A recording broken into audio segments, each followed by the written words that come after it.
overcoming your fear. But let's take a look at what fear is. Fear. Fear.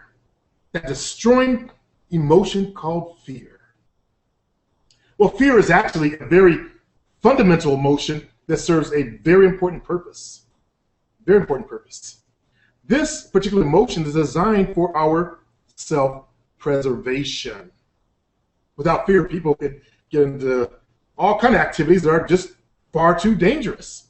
And survival of the human race would be at risk without this necessary emotive force called fear. In spite of its fundamental nature, fear is a very complex emotion that has several sources. And this emotion is typically hardwired into our beings to ensure our safety. But it gets overblown and overreacts. That's the problem. And fear is experienced differently from person to person. Some people experience it differently, other people experience it another way.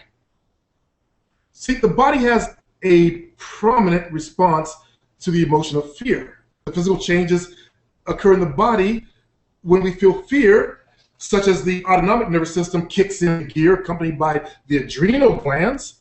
People often recognize the feeling of fear by their automatic physical responses. Like, for example, trembling. Remember that when you thought about walking up to that girl? Or tenseness. Have you ever suffered the rapid breathing? How about the increased heart rate, the sweating, the dry mouth? I had those when I was learning public speaking.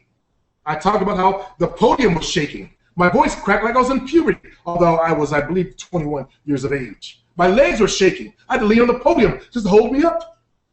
I was in an extreme state of fear.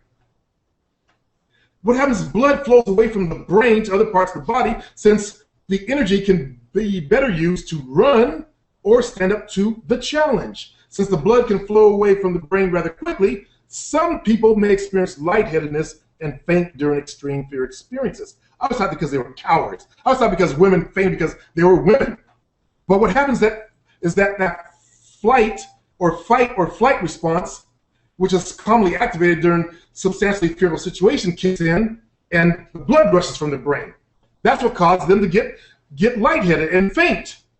They have overreactive response. Women are the curators of mankind. They are the creators.